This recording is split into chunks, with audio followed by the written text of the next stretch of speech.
Hi guys, so the Chancellor of the Exchequer, Rishi Sunak, was in Parliament on Wednesday where he talked about his budget and he laid out the different aspects of it. Now I want to focus on one particular area, that of free ports. Now he presented it as a new innovative idea. Well, it isn't really, but let's hear what he had to say about them. Madam Deputy Speaker, I have one final announcement that exemplifies the future economy. A policy on a scale we've never done before. A policy to bring investment, trade, and most importantly, jobs right across this country. Now, he's going to lie in this small section. He's going to talk about it all over the country. But later you're going to hear that these free ports are not all over the country. They're limited to England. There are none being set up in Scotland or in Wales or, for that matter, in Northern Ireland. It's an England-only free port initiative. Replace the industries of the past with green, innovative, fast-growing new businesses. To encourage free trade and reinforce our position as an outward-looking trading nation open to the world. An outward-looking. Rishi Sunak is a Brexiteer.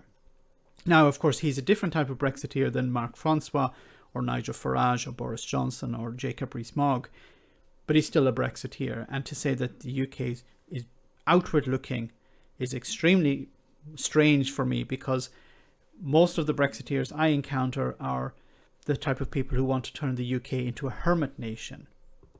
Policy we can now only pursue now that we are out of the European Union. Which is another lie. You don't have to be outside the European Union to put in place these free ports. And look, if we look at the definition of free ports from Wikipedia, it says here, some special economic zones are called free ports.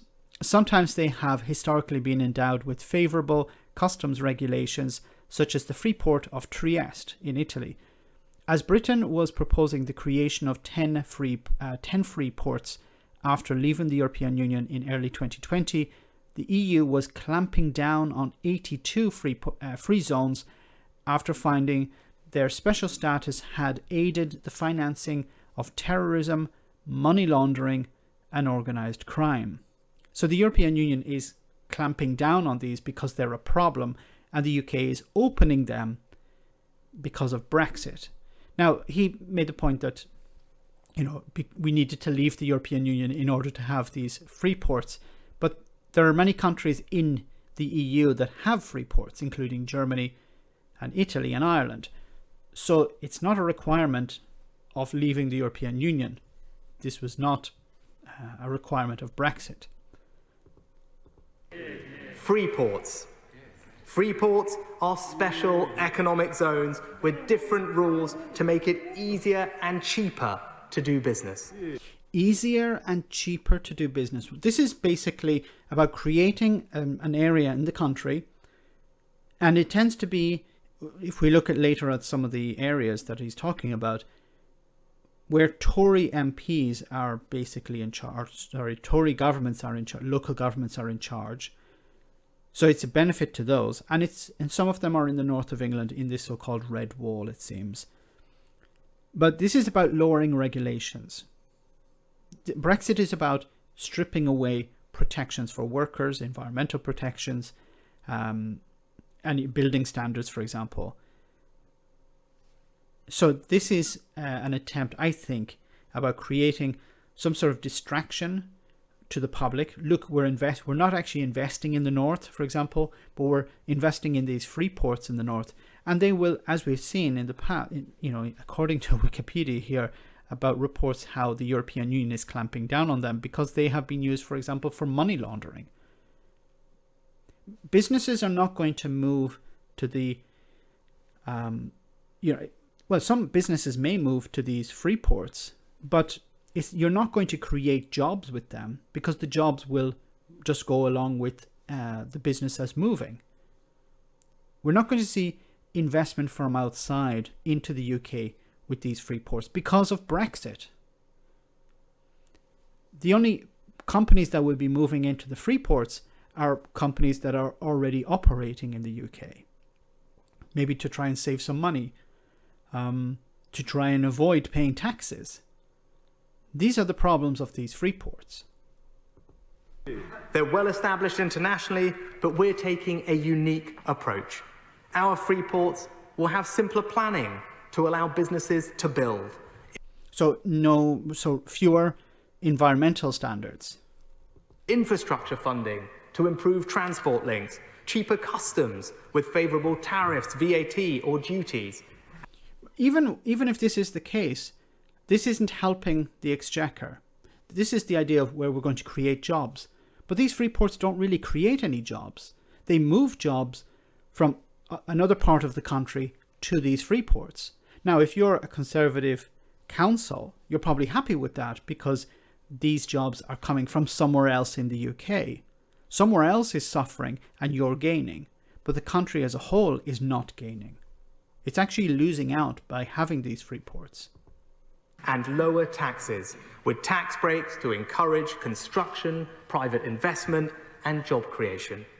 An unprecedented economic boost across the United Kingdom.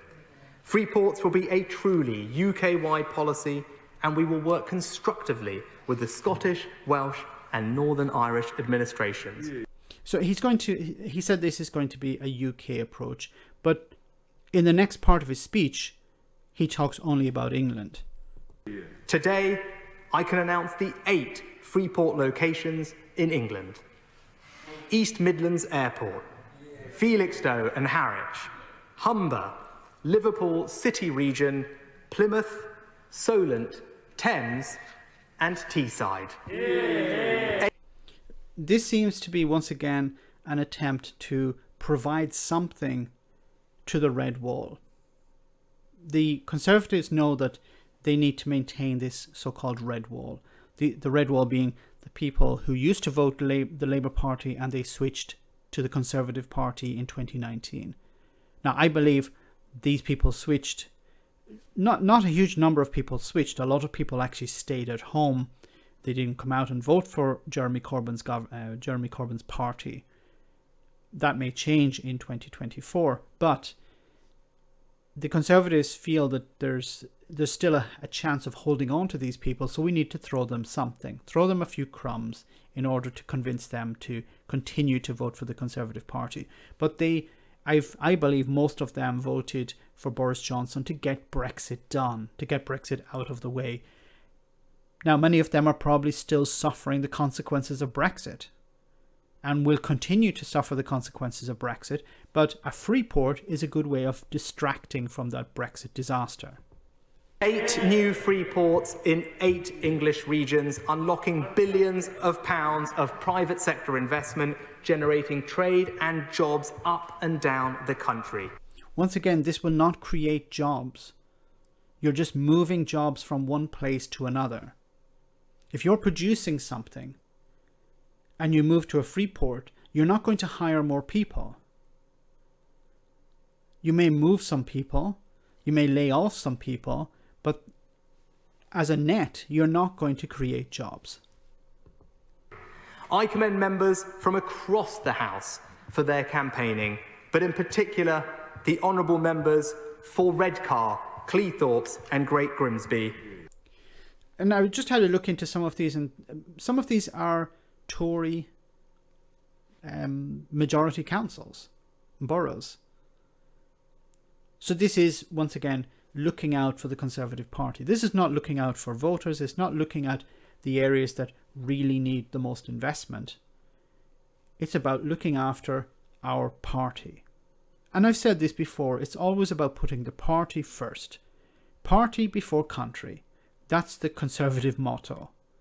And it will always be that. Now, he talked about other things in the budget.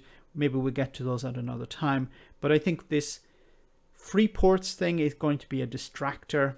It's an attempt, I think, to maintain some sort of support with people who switched from the Labour Party over to the Conservatives, and also to show the Conservatives who are far from Westminster, we haven't forgotten you. Let me know in the comment section, guys, what you think. As always, your comments are greatly appreciated. Thanks a lot. I want to say a big thank you to all of my patrons. You ensure that this channel continues to exist. I'm eternally grateful for all of your support. If you join Patreon, you will receive instant access to our Discord server, where we have both audio and video chats. You can chat with me and other patrons, where we discuss important and non-important issues. Becoming a patron per month costs about the same as a large coffee, so why not check it out?